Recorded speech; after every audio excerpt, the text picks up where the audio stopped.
damn thing on? Yeah, that little blinky light's blinking. Yeah, it's on. Welcome to the year's end of Rambling Park / Tool Talk at the Temple. I know a lot of you guys are probably wondering, what the hell happened to that funny fat bastard last week? Well, I'll tell you, life happened, okay? A lot of you guys may not realize this, but I actually do have a day job outside of YouTube and the general weirdness that I get up to here in my home shop.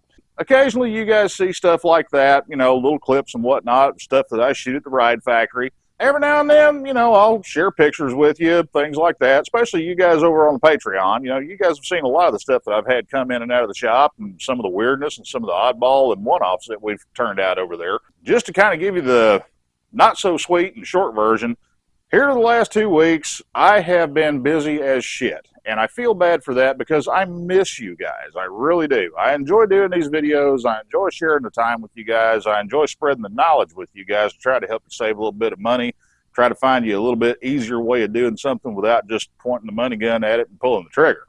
In the last 2 weeks, for those of you that don't know, or those of you that may have heard a little bit, I have been in this ongoing struggle for supremacy with the wife unit's car.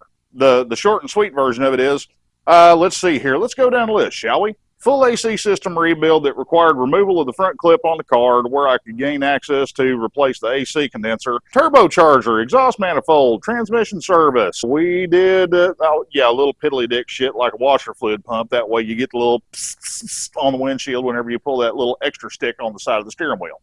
Not the blinky stick, the other stick. Y'all know what I'm talking about. Well, I guess my pound of flesh was not a full pound, and the car decided it needed to exact some more from me. 4 days after I got done with all that, beloved wife unit pulls into her parking spot at work. Poof! Tank blows up on the radiator. Puke's cooling everywhere. That's the one thing that I didn't replace whenever I did everything else, because I didn't really see a need to. So anyway, everything that I did, I had to redo again. Had to take the nose off, all that. Yeah, so we're good, right? Not yet. Couple days after that, I'm driving home from work. Beloved wife unit is a couple of miles behind me because we just happened to leave work at the same time that evening. And I had just gotten on the bridge that goes across Tampa Bay over to St. Pete. And she calls me. Car won't pull. Car's revving up, but it ain't going nowhere. Oh my God, pull off the side of the road. So I go all the way across Tampa Bay, flip a U-ey, come back across Tampa Bay, find her in a not-so-savory and somewhat seedy part of southern Tampa, and she's at a gas station, and there is a giant puddle of transmission fluid underneath her car where it is literally hemorrhaging its life's blood out onto the pavement. There was a factory-installed transmission cooler fitting. This is factory-installed. This is where the fitting that retains the transmission cooler into the tank of the radiator is installed at. They dropped the ball, and they didn't get that damn thing tight.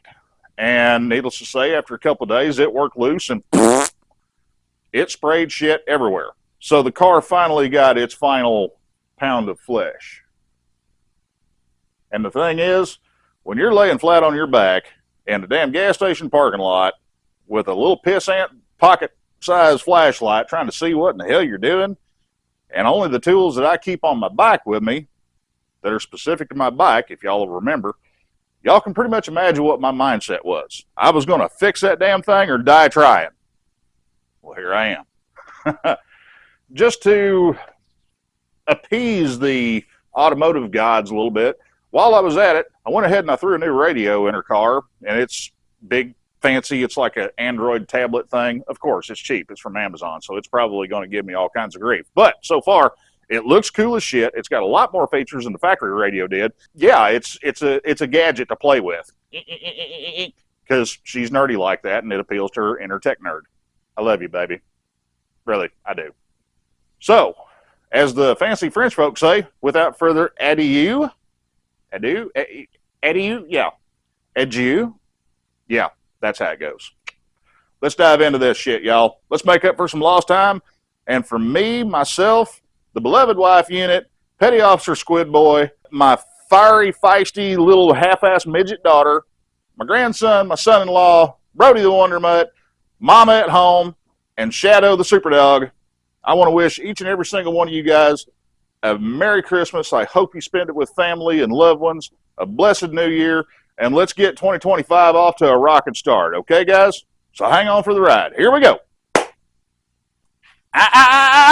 Not just yet. Remember, Thursday nights, that's usually when we do either Randland Parked or Tool Talk at the Temple. We're going to try like hell to get back down to a regular schedule. However, Thursday night, I'm going to let you guys have a late Christmas present, if you will. It's from me to y'all. I realize that people are going to be traveling. I realize that people are going to be spending time with friends and family. Please, please, that's the priority, all right? I can wait, y'all. We can pick this up later on. But there is going to be some very interesting information and a very, very important link in the description on that video that you guys are going to want to pay attention to. So mark your calendar. Hey, y'all. Everybody's favorite bumpkin here. Pardon the intrusion, that buzzing noise you hear in the background that sounds kind of like a cross between a mutant tattoo parlor needle and a cicada that's been locked up in some type of scientific experiment for the last 3 years. That's actually the wife unit. She is working on some bougie white girl crafty crap for all the undeserving plebes at her office, and they really do not know how much effort and time that she puts into all of her special little touches and stuff that she does. They're undeserving. Yeah. Anyway, so what we're doing tonight here on Randland Parked, we're kind of touching on something that's going to be a little bit pertinent to bikes that have Randland Parked, but also a lot of bikes that are running up and down the road right now. If you've got a late 90s on up Honda, Yamaha, Kawasaki, Suzuki, yeah, metric cruiser, some of the sport bikes, some of the in-between models, you guys have probably got what I call a hybrid gauge cluster, where it's got a big analog needle that sweeps back and forth for your speedometer and possibly your fuel gauge, but you got an itty-bitty little LCD screen that shows your odometer, your trip odometer, things like that. Shit. You put yourself in the frame. You're good there. Just, I moved. I moved because you moved.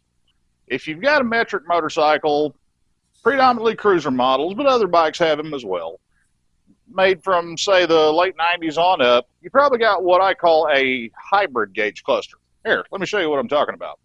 This is my newer, we'll go with that. But this is the new gauge assembly that I found for the Bastard Glide the other day. Some of you guys, especially you guys over on the Patreon site, y'all remember about a month ago I had to, use the whole phone a friend option for help because I got 4 blocks away from the shop and I slap-ass ran out of gas. Well, that's because my gauge cluster has been dead for the better part of the last year. Me and the wife unit were coming back from Key West for our anniversary trip last summer. When we hit Homestead coming back, the bottom fell out of it, and we literally drove through more or less 200 miles of biblical level, I'm talking Old Testament level rain, from Homestead back to here in St. Petersburg. We were not dry when we returned, and neither was my speedometer, because somehow, I don't know how, but somehow it got water inside of it, and it eventually killed it. I'll show you guys the autopsy pictures of that here in a little bit in this video. This is what I'm talking about when I say a hybrid gauge cluster. You've got a big analog needle that sweeps around and around, and that tells you how fast you're going, like, okay, speed up, okay, this is fun, this is better, you need to watch out, better hope your insurance company doesn't see this. Down here, I got a fuel gauge, and then we got a couple of idiot lights. But right here, that's the spot that a lot of people have problems with. And what that is a little teeny tiny LCD display, and that shows your odometer, your mileage, your trip odometer. Also, in my case, it's got my clock in there. Not that I ever look at it, because I get there when I get there, and I'm exactly on time no matter what time I show up. It is nice being able to see my odometer. The speedometer, it's more of a suggestion. Okay? Yeah. My odometer, that's useful for keeping up with my service intervals when the oil changes and things like that. And that's something that I need. Fuel gauge, hey, it's a nice bonus. And guess what? It all comes in one nice, neat, nifty, little slightly dusty and crusty package whenever you buy a used one off eBay. After they age, you can kind of see that one right there a little bit. Yeah. That LCD screen, See how dark that thing is? Trust me, I already plugged this thing up. They don't get much brighter whenever the lights come on, y'all. Now let me take you over here and show you the one that's on Bastard Glide right now, and that way you can really get an idea of how crunchy and grody they look like. That's what I'm talking about right there. I know it's kind of hard to see for all the beads of water that's trapped in between the lens on my speedometer. Let me turn the key on here and throw some electrons into the system. Yeah, pretty sad, I know. One measly little light bulb. I got an idiot light down here for my neutral light. Yeah, all my idiot lights still work. Gas gauge is dead. Speedo's dead. LCD's dead. It's broken. It's all broken. That LCD screen in there, that thing's all drawn up and wrinkly and kind of crunchy. It's kind of like well, honestly, it's kind of like the wrapper from the Good Faith Trojan that you bought in some gas station vending machine when you were on your way to prom night that you kept in your wallet for 12 years after that and never used. But anyway, enough of that trip down memory lane. Sorry, Mom. Okay, guys, fair warning. This is that part in the video where we do the whole talking hands thing, okay? I'm not a fan either, but hey, it is what it is. One of these days, they're going to be able to figure out how to surgically implant a GoPro in somebody's skull, and then I'm going to wake up really confused. And yeah, but until that time, this is what we got. Okay. Luckily, the gauge console on a Roadstar is one of the easiest ones that I can think of off the top of my head to get off of the motorcycle and get over on the workbench. It's real simple. You got 3 screws. Here, here, here. You got 2 wire connectors. Pop them, pull them, tote it, go wherever you want. Now, from this, just take it. Make sure you put a towel down. That way, if you got pretty chrome, unlike mine, which is trashy chrome, it's the opposite of pretty chrome. But still, it's the thought that counts, you know. Put your towel down. That way you can keep from scratching stuff up, keep from scratching your lenses up. But also, there's going to be some tiny screws in here, and we want to make sure that we hold them captive. They cannot escape. Wally Mart.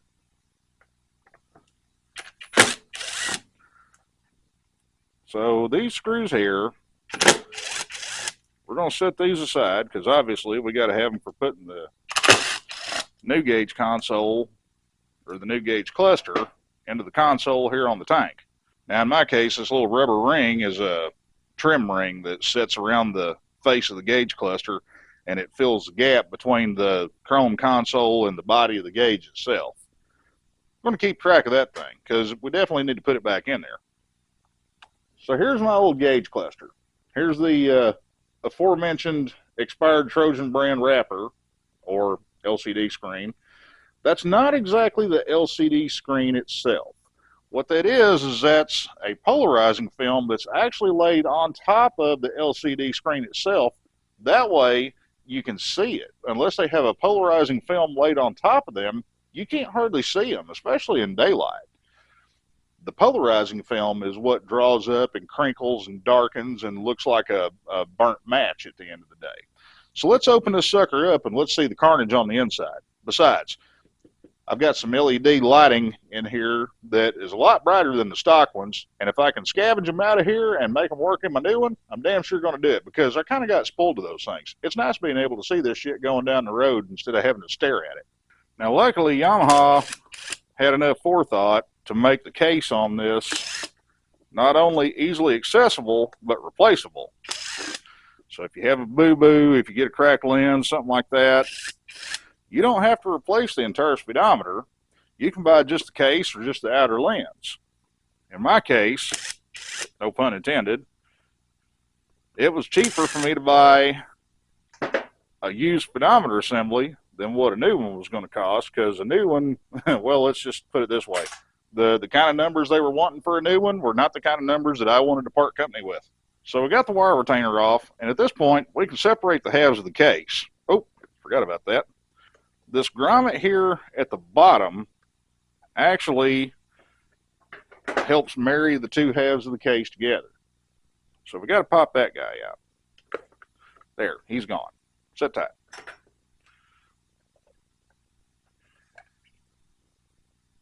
Now, that is a unintentional long-term souvenir from me and the wife unit's 25th anniversary when we took our road trip to Key West. oddly enough, this is dual pane glass on this lens. And how that water got in there, I do not know. I do know that we were soaked ass to the bone. It was still a hell of a fun trip, and I'd do it again in a heartbeat. Love you, baby. All right, let's get down to the meat and taters of it. What broke? Ew. See all that? That's water. And that's rust and rot and ick. I'm pretty sure electronics aren't supposed to sound sticky like that whenever you take them apart. Not that kind of sticky. Y'all behave. Mama's watching. Yeah. Not good. That capacitor is leaking, and that's where we got a lot of that corrosion on the board from, and not to mention water sitting here. But we got rust, and we got funky furry shit growing on one of the reset buttons. That diode trio there is furry. Yeah, ooh. Got a nice little hot spot on the circuit track on the back of the board here. Pretty sure that's not doing a very good job at pushing electrons from point A to point B. So let's get my LED bulbs out of here, check them, see if there's something that's going to be viable for transplant or if we're going to have to hit up Buddy Bezos for some new ones. I'll just pull these guys out real quick and set them aside, and we'll come back to them later. All right, check us out, y'all. This right here, all that right there. Yeah, that's dead. It's crispity, crunchity, not really peanut buttery, but it's dead. But that is not the LCD screen itself. That is a polarizing film that lays on top of the LCD screen. Now, where that comes into play is, since it's a film that's laid on top of the LCD screen, that's something that we can get in there and replace. Now, I'm going to warn you guys, some of these are going to be a hell of a lot harder than what this Yamaha speedometer is. It's almost like Yamaha knew that eventually this would happen, and they kind of left a back door for guys like me to get in there and, fix it. I've done a couple of Hondas. I've done a couple of Suzukis. Well, I've done more than a couple of Hondas, because especially some of the VTX 1300 and VTX 1800s, Honda has already discontinued those speedometers on those bikes. It sucks, but most of the ones that you find used on Fleabay or in a salvage yard somewhere, they're probably in the same shape as the one you got right now that you're trying to replace. Honestly, unless your speedometer is physically broke or if it's non-functional, I wouldn't even attempt trying to find a used one because you're kind of pissing up wind. Let's open this thing up and I'll show you guys how to pull this thing apart, get the film out of there, replace it. Also, I'll have links for this polarizing film down in the description on this video. One package of this polarizing film will last you, forever. It's been so long since I bought what I have, I can't remember how much I paid for it. It wasn't very much. It was $5-6, something like that. But it came with 2 8x10 sheets of this stuff. I'm probably going to have enough stuff on hand to fix speedometers until, until motorcycles fly, because they're, anti-grav drive, and they've got Mr. Coffee or Mr. Fusion in the back and shit like that. We are primed and geared up for Antique Roadshow, y'all.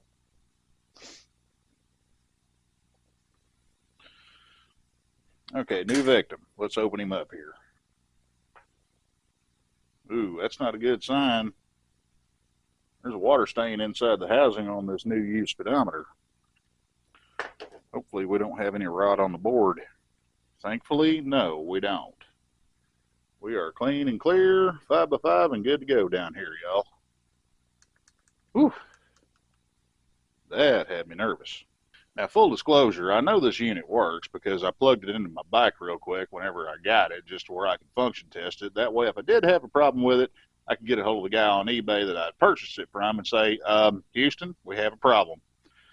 So we got to get the gauge face off of this to where we can separate the halves and get down to the LCD screen. Because this one isn't crispy and crunchy, but you can see it's getting pretty brown and it's getting that burnt haze to it in the middle right there. So it's already getting dark. I figure since we've got the opportunity, let's go ahead and kill it off and nip it in the bud. That way we don't have a problem later on down the road. I prefer to leave the indicator lights, you know, like for turn signal, neutral, high beam, things like that.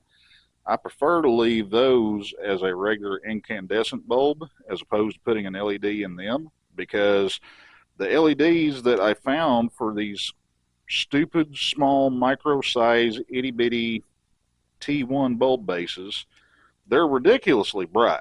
Originally, I put them in everywhere. And then after a couple of days, I went back and I put my normal indicator bulbs back in, because it was actually quite distracting having a turn signal flasher basically trying to laser beam into the back of your skull every time you turned your turn signal on, especially at night. It was pretty distracting. Now, full disclosure, I've never had a gauge face on a Roadstar apart. You guys are going to come along for the ride with me, and we're going to figure it out. But I tell you what we're not going to do. We're not going to figure it out with our new part, because we know it works. So if we're going to screw something up and break some shit, let's do it on the old part that's already booger-dicked up. Bring the retiree back in. Your work here is not done.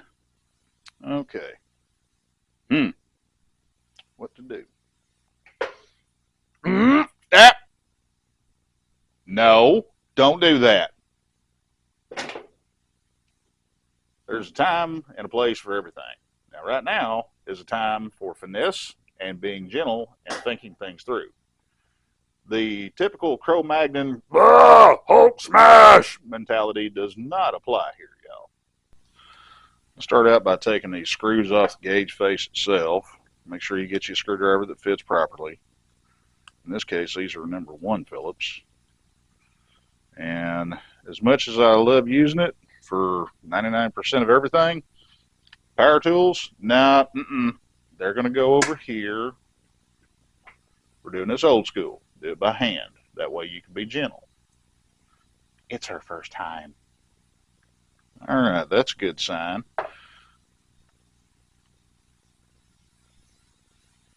What I'm doing is I'm prying up on the bottom of the needles very gently, and I can tell they're splined onto their shafts. This speedometer is not a typical speedometer like what you would see in a cable-driven application. There's an electric stepper motor in here that controls the movement of the needle, and that's why you see it all kind of herky-jerky and everything, is because you're literally turning past the magnetic poles in the little electric motor that drives the needle. So this is actually going to help us. Take your needles and put them in a neutral position. Say we're going to call it, let's call it a half a tank of gas. Actually, 5/8 of a tank of gas, because that's where the needle wants to come to natural rest at. And we're going to call it 60 miles an hour on the needle. Might be a good idea to write this down, because you know the memory in the old gourd upstairs, sometimes it fails me. Y'all ever try to write on a piece of cloth? It's a pain in the ass. All right, so now that we've got our reference marks made, or our notes here, let's go ahead and pop the needles off. Be gentle. Now, try your best not to touch these shafts and move them after you get the needles popped up off of their spline. Because even though these should auto zero, you don't want to take the chance that they're not gonna. And that concerns me, because if you can see, the shaft right here came out with the speedometer needle. I'm hoping that that's the way that it's intended to install. But in for a penny, in for a pound. So we've got our needles off. We've got these 2 screws here on the gauge face loose. I've got these 2 clips here. Well, they're not really a clip. They're more like a little plastic tape, rubber nubby kind of thing. Anyway, we're not going to fart around with those. We got more screws here on the backside. Let's go ahead and take those out. Again, another reason why I have a shop towel laid down here is these itty bitty little screws like this. If you drop one, it'll stop it, instead of them bouncing around and running away and hiding from you. Also, call me suspicious, call me tinfoil hat brigade, I don't know. But I've had times in the past whenever I was working on electronics or on gauges in particular, and I put these screws in one of those little magnetic parts pans that everybody's got. I mean, I've got them all around the shop here. I've got them all over at work. I had some weird shit happen on my gauges after that, and the only thing that I can think of is either the magnetism that was imparted on the fasteners was affecting the gauge, or it drew a small piece of metal debris that I didn't notice, and that got in there, and that caused a short circuit here on the board somewhere or something like that. So don't take a chance with it. And if you guys are anything like me, it would probably be a good idea to take pictures of this with your cell phone or something as you pull your fasteners out. That way you can keep track of all of them. So that got our gauge face off. Truthfully, I did not need to remove the fasteners on the back side of that board. I'm going to remember that for whenever we do this for real. Now let's get down to the business end of things. Let me see if I can zoom you guys in a little bit where you can see a little better. Right here is the actual LCD assembly itself. That is that polarizing film that has darkened, drawn up, hardened, turned into a crispy critter. That's what we're replacing here. The actual LCD itself is fine. Now this stuff lays on top of the actual LCD screen. It's one of those things where you've kind of got to use your best judgment as far as how to go about proceeding with this. What I've had luck with is the loose stuff. I'll pick it away and get it out of my way with a small pick, something like that. Just be very careful not to contact the screen itself. You don't want to scratch it. You damn sure don't want to accidentally poke a hole in the thing, because LCD stands for liquid crystal display. There is actually a fluid that's trapped between two layers of glass, and that's how the LCD works. And that exhausts all my knowledge of how an LCD screen works right there. So just trust me, it's some weird voodoo black magic, but that's how they work. So we've got to get the remainder of this film off of here.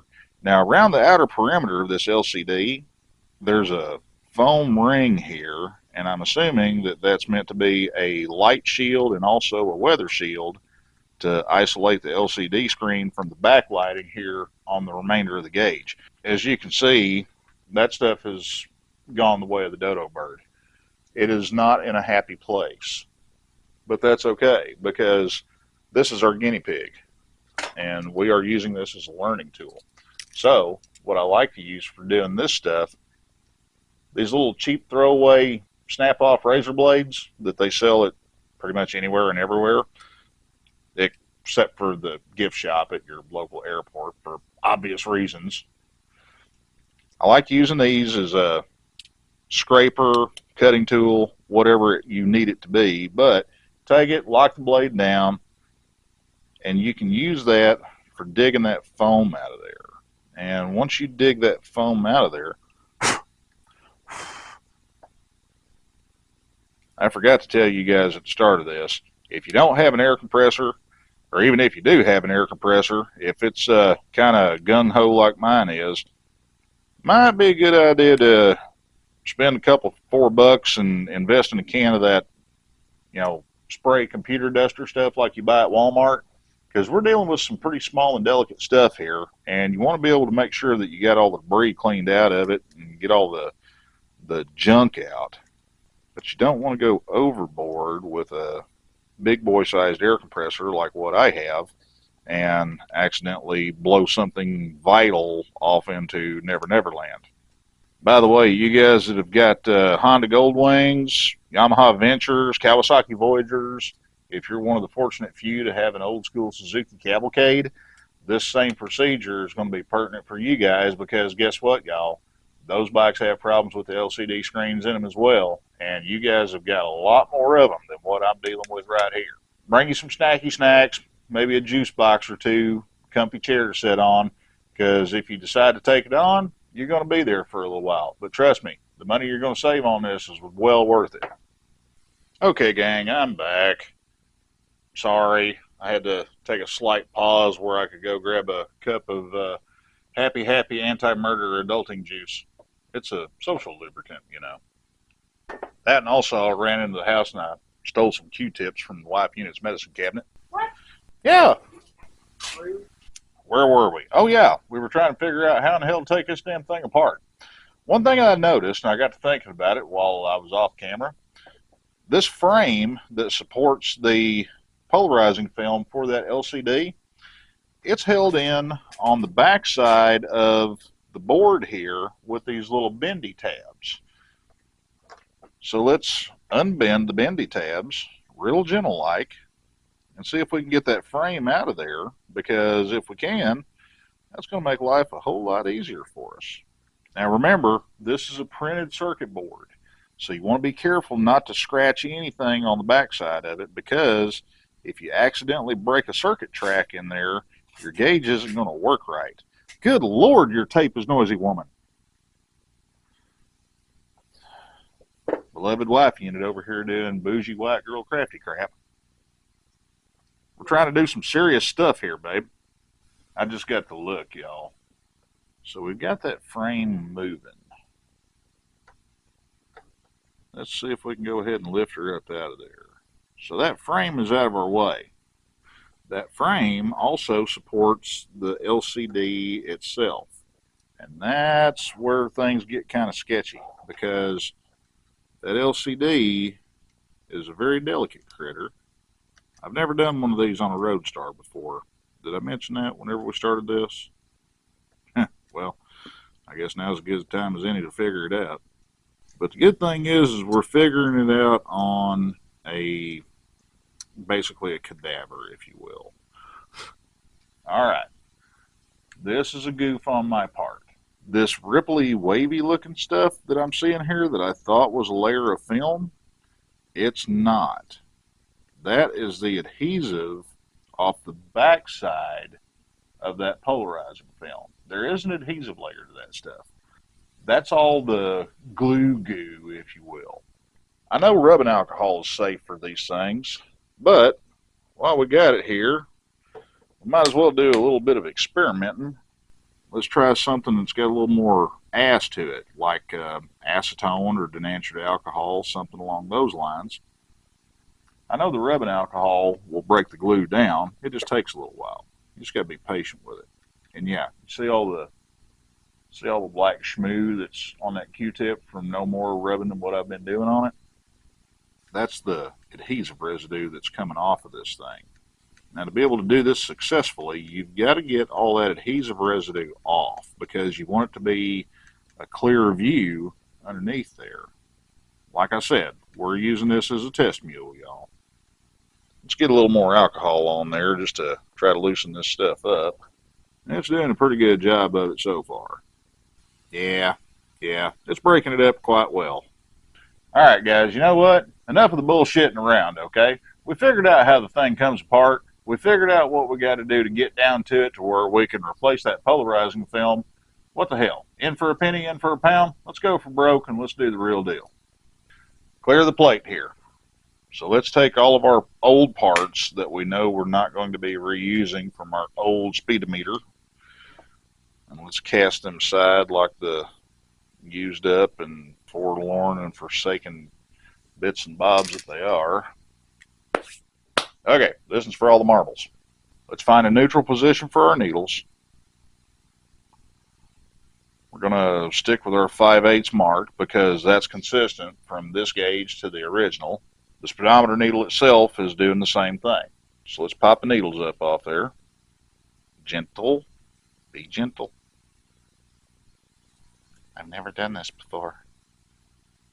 Well, that's kind of bullshit. I did, just a few minutes ago. It helps if you've got two screwdrivers or pry sticks or whatever you want to call it, and you can get in from both sides and pull up evenly on it. All right. The needle came off like it was supposed to, and it left the shaft in there. Whew. Thank the dear Lord, baby Jesus. So from this part, it's pretty elementary. Let's take these two screws out here, and that gauge face just wants to lift right up off of there.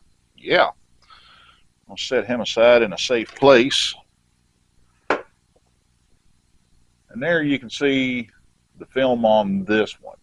Now, this is for all the marbles, kids, but you can see that that screen has got that big, dark, burnt spot right in the middle. That's what we're trying to replace. Now, this screen this film has not drawn up to the point to where it's starting to crinkle, crackle, and separate itself, I'm going to go ahead and I'm going to bend these tabs around to where I can pull that frame off of there to where I can get underneath the edge and start lifting this up.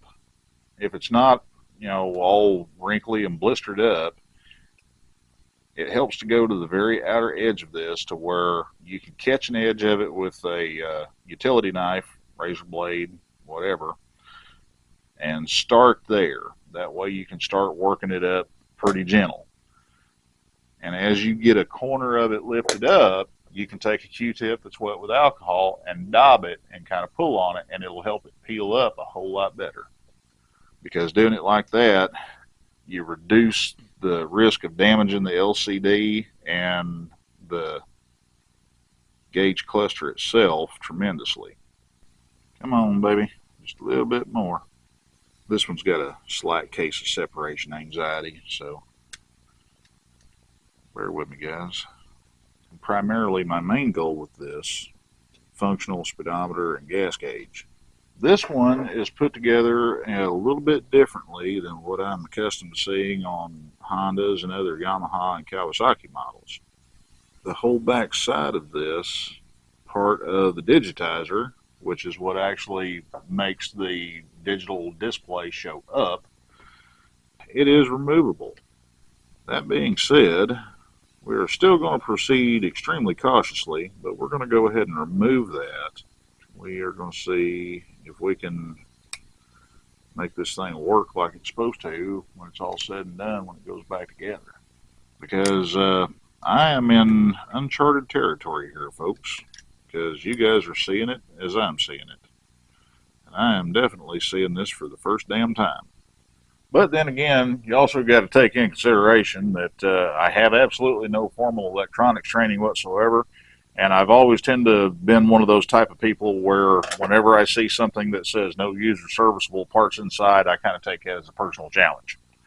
And that's what was getting me. That one little son of a bitch right damn there. See that brown burnt spot in the middle of it? That's from sun exposure.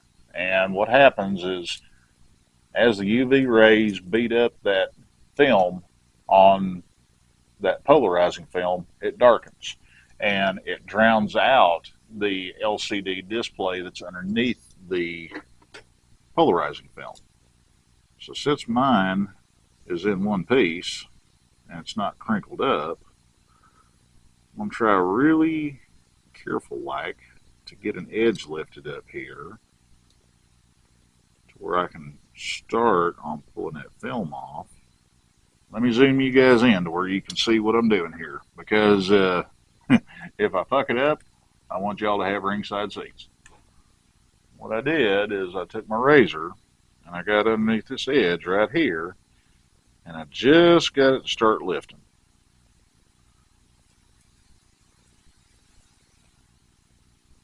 So that's lifting, and you can hear that gooey crinkle crackle tape sound.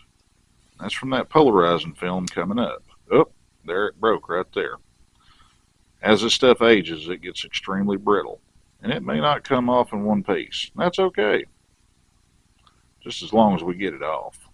Yeah, that stuff's just coming off in shreds now. This is also going to be applicable to Harley models that have the digital odometer on them as well. Although I have not tried to open up a Harley speedometer, I have no clue how difficult that would be. So if you guys have done one out there, give me a heads up. Let me know what I'm in for. We're just wanting to lift that film up and away, and I don't care if it breaks in little tiny pieces as long as I'm able to lift it up and get it away from it. Okay, no, it's not a separate piece. It's the other layer. This polarizing film is actually two layers that are sandwiched together. And that initial layer that I got off of there was the top half. I was unaware that it had delaminated. And we're getting that bottom layer off now, because that's the one that's laid down on top of the LCD itself. I don't know about y'all, but this is making me real nervous. Alright, at that point, I'm going to chicken out, and I'm going to swab the rest of it off using alcohol to loosen it up and float it off of there. Now, guys, this is going to be about as interesting as watching paint dry, but it's part of the process. You just got to be patient and ride it out. You don't want to get into a rush, because when you get into a rush, that's when things get broken, and that's when things start getting expensive. Man, that's blasting that stuff right off of there. Just got to make sure that it doesn't attack the plastic itself. Yeah, buddy. That stuff's working awesome. I mean, very good. Let's keep swabbing it a little bit just to make sure it's not going to beat the plastic of the screen itself up. And I think we may have a new winner here, kids, because that is not attacking that clear plastic at all, which is a good thing. That's what we want. But it's damn sure making a mess of that adhesive residue, and it's taking it off of there with a quickness. That's putting up a fight. I'm sure there's probably some of y'all electronics nerds out there that are watching this going, "That's not how you do it." And you would probably be right. Y'all missed the part about where I said that I have absolutely zero formal training on any kind of electronics repair, didn't you? Man. You talk about something that makes your butt pucker every time you try to do something. Because guess what? If you screw this up, you screwed it up. And that is what I am trying to avoid here. Tell you what, guys, in the interest of time and to keep y'all from being bored to tears here, I'm going to go ahead and turn the camera off for a minute. I'm going to finish getting this stuff worked loose, because honestly it's getting kind of late right now, and I got some other stuff I got to take care of before I head off to bed. Let me get back with you here in just a little bit. It'll be like that. Hey, that's a cool idea. Let's try that. It'd be awesome if it worked in the real world like this. Okay. Now, we've got all the film off of this thing, and we got all the adhesive residue off. You guys can see from the glare there, that thing is squeaky clean. Now, unfortunately, that brown spot in there, I'm not going to be able to make that go away on this one. On the Hondas that I've done, and on the Kawasaki's and Suzuki's I've done, it's never been a problem. Yamaha threw me for a loop on this, so I got to live with that. At least we'll be able to make out what the digits are. So at this point, you want to make sure that you don't touch this. Take rubbing alcohol, microfiber, Q-tip, whatever, something that's not going to leave lint. Wipe this off, get that absolutely clean, and then don't touch it for the remaining portion of this, because in this case, what I have to do is I have to reassemble this thing to where I can power up the gauge and lay that film on there and see which way it diffuses the digits on the display. That polarizing film, it is side specific. If you flip it the wrong way, all the background's going to be black and the numbers will be whitish. It's not going to stand out that good. So you got to make sure that you put it down the right way. Now I got to put that cage back on there to hold this thing in place, but I'm not going to bend my tabs over just yet. We are going to have to take this back apart to put our polarizing film on there, but we got to have it assembled to where we can figure out which way that polarizing film's got to lay down. Now I'm not going to put all the screws in here, but I am going to put a couple in there just to hold everything together. Alright, now at this point we got to lay our gauge face back on, and we got to put our needles back in. That way it maintains the needle position, because you don't want them to be all wonky all over the place. I don't know if the stepper drivers in this particular gauge cluster will auto zero, but I don't want to find out, because I don't want to turn the key on and all of a sudden the speedometer needle go to pointing to 88 mile an hour, because at that point I'm going to be looking around for Doc Brown. I'm going to be looking around for one bizarre looking DeLorean, and I'm going to be looking for the Libyans that are, looking to wax Doc Brown. Let's be real here, okay? Doc Brown kind of did the Libyans dirty in that movie. It was for the greater good, I'll admit, but still, it was a little on the sketchy side. Remember our 5/8 of the tank of fuel? Tweezers would be a benefit here, but I've got far too much coffee in me to operate something that delicate. I'm not going to push those needles all the way down, but I do want to make sure they're down far enough to where they catch the little stop pins on the gauge. Okay, let's take this and set it off to the side here. And then let's break out the Bible. Factory Yamaha Service Manual. This was graciously provided to me by a channel member and a Patreon supporter who goes by the handle of Shupshi. Shupshi, if you're watching this, thank you very much. I appreciate it greatly. Now, my Roadstar is a 1700. This shows for a 1600 Roadstar. Now, for all intents and purposes, this manual is going to apply to the 1700 in most respects. It's going to do everything we need to do here. There are some differences whenever it comes to the motor, tightening torques, things like that. Also, a little bit of wiring on the back end of the bike because Yamaha did change the taillights on it. But they never changed the gauge cluster. So we're in good shape with that. Now, as an alternative to this, if you don't have a wiring diagram for your particular make and model, do it old school. Get the connector that goes to the gauge, break out the test light, probe each individual lead, see which one is your hard dedicated ground, and then turn the key on, see which one is your key on power supply that powers up the gauge. Yeah, red-green is our power in. That comes from our gauge fuse. Comes in, over, down, over, and then our ground is going to be our black. Let me grab the lightning maker. You guys remember my handy little desktop power supply here? We are going to dial that down to 12.5 volts, just for saying sake. We're only going to do half an amp on this thing, just to try to keep from releasing the mystical blue smoke. I said red, green, and black. Okay, black is ground, red, green is our hot. Moment of truth here. Oh, we got function. You know what, just for ha-has, I'm going to plug this into the bike. Because real world, I know the bike is a solid quantity. All the wiring on the back is unmolested. Yep, it all works. Idiot lights, blinky blinky. Let's cycle that one more time, make sure our check engine light's working. Yep, sure enough. And here is where this polarizing film comes into play, y'all.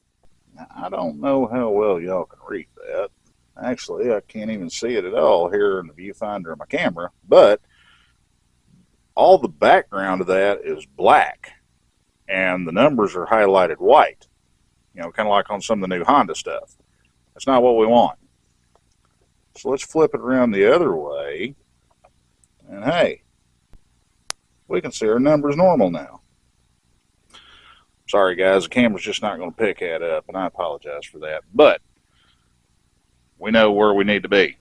By the way, Captain Jerry, you've shamed me into purchasing a new headlight, I'll have you know. So, here you go. Let me know what you think. Yeah, because to hell with your retinas. I will admit, it was 35 bucks well spent because it makes a big damn difference with how well you can see at night. It's funny how things like that creep up on you. You just get used to them. Okay, I know I'm boring you guys to tears with this stuff by now, all right? Trust me, it's late. I want to hurry up and get this wrapped up. That way I can put my bike together, because guess what, kids? I got to go to work in the morning. So here we are on night 2 of gauge cluster rebuild. And unfortunately, I don't have any video of the remaining part of me putting this gauge cluster back together. I did run into a couple of quirks on it that really weren't that big of a deal to me, but I thought it was something that, you know, it warranted bringing up with the seller that I purchased this gauge cluster from off of eBay. So I reached out to him, and I was expecting the typical, well, if you don't like it, you can return it and we'll refund your money. Have you tried unplugging it and plugging it back in? You know, you guys know how that goes, okay? I mean, if you've ever tried to work with somebody on eBay through eBay Messenger and try to resolve a problem, usually it's kind of like pushing the chain. That was what I was expecting, but that's not what I got. I want to give a big shout out to the guys over at DK Motorsport, okay? These guys were very friendly. They were Johnny on the spot about getting back with me this morning. they messaged me back within 10 minutes of me reaching out to them, and they're like, hey, sorry, we didn't know that there was an issue with this. We weren't able to test this thing fully whenever we put it up for auction. That's our problem. So what do we need to do to make it right? So I asked them, I was like, hey, how's 25 bucks sound? I mean, to me, that's fair because that's what I've got in it is, for materials for replacing the polarizing film on the LCD display. And also, I had to put 4 bulbs in this thing because all 4 of the bulbs for the backlight on the gauge display, they were all conspicuously blown.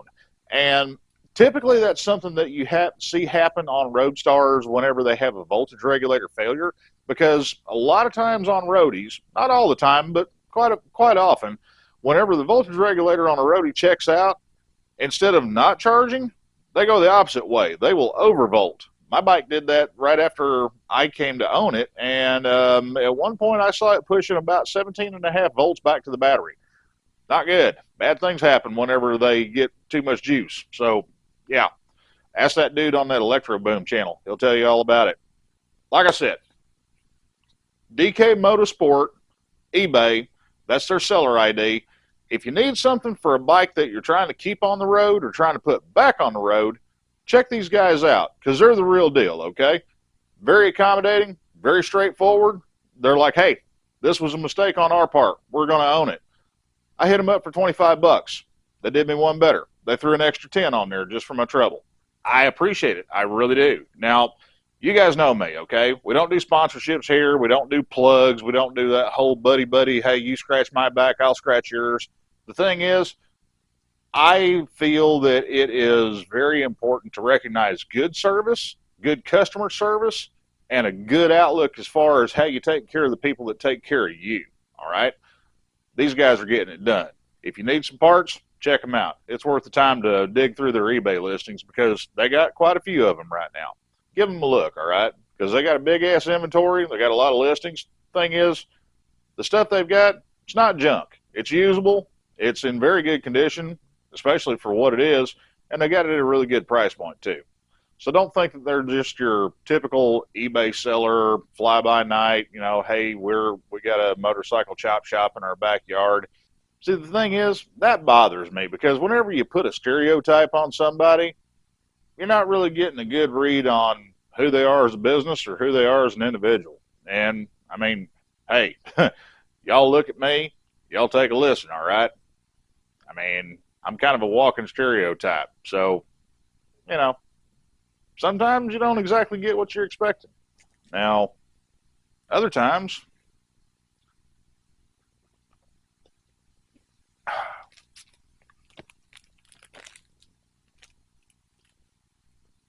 that's good.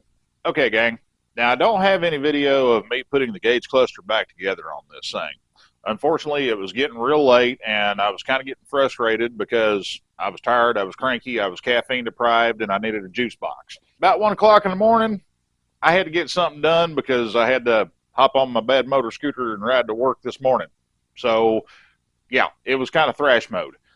All right, just to give you guys a heads up, I've had a lot of people ask me questions about this, and this is something that we're going to dive deep into here in the coming weeks. Granted, we're a week away from Christmas here, folks. We all got to get over the hump from that, all right? And then we'll move forward with, doing, hip, cool, and go fast motorcycle stuff and everything in the future. But let me grab this and give you a little sneak peek here. Now, if you guys have been watching the channel for a while, you guys will know for my affinity for the Mikuni HSR series of flat slide carbs. They're awesome. You can make one of these things run on anything, and you can make it run damn good. But unfortunately, they got a pretty hefty price tag on them, or do they?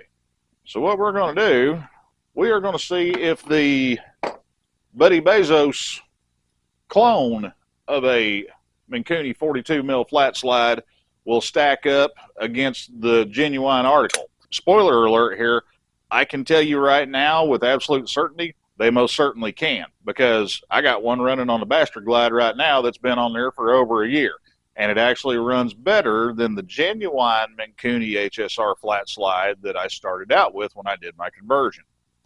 Now, I got a couple of ideas rolling around in my pointy little pea brain here.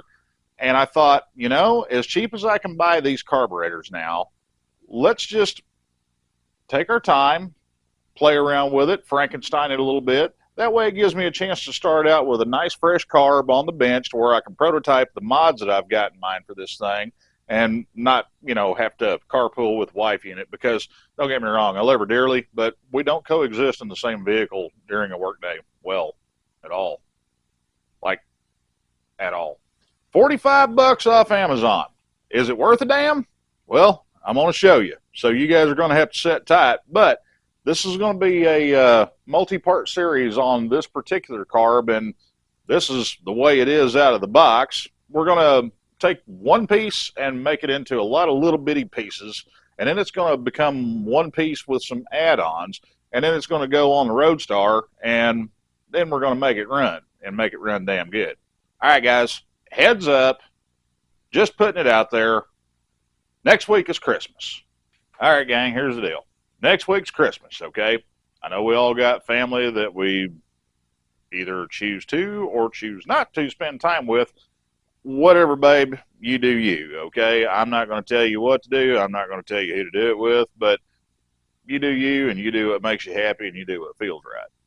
Just remember that from the Jedi family and all of us here at the temple to all of you guys that come out every week to spend time with us in the premieres, in the comment section, all the members over on Patreon that hang out with us over there and chit chat back and forth with us, from the bottom of my heart, thank you 100,000%, because you guys are the ones that make it worthwhile to keep coming back and punishing myself doing this every week, because y'all know me, I'm not a computer nerd by any stretch of the imagination, and I got a face made for radio. So yeah, there we have it. I've been telling you guys that I got something lined up for you for Christmas, and Thursday night, well, y'all know Thursday nights are my nights. So we're going to be fashionably late, all right? But trust me, what I got lined up for you guys, it's going to be worthwhile waiting an extra day to where you can pull the string on the bow, so to speak, because I got some news for you guys that a lot of you guys have been harping on me about for a while now, and it's been a long time coming. And a lot of you guys are going to be really excited over this. But sorry, can't tell you right now. Sit tight. It's just a week. That's all. We got a handle on the wife unit's car. I got to put a blower motor in there real quick, and that's the last little tiny itty-weeny teensy bit that I've got to do to hopefully have this damn thing out of my hair for a good long while. Don't get me wrong. I love the little turb, but here the past week or so, I've been referring to it as my personal punishment / 4-door shitbox. Christmas is right around the corner. Remember, call your mama, tell her you love her. If you can, go over, give her a big-ass hug, buy her something nice. It ain't got to be expensive, but just buy her something that makes her think of you and let her know that you care. And crack a cold one. So anyway, till the next trip, I love y'all. I'll catch you on the flip side, and we're going to have one hell of a 2025 because we are coming out of the gate rocking and rolling. Stay tuned, y'all. It's going to be a trip.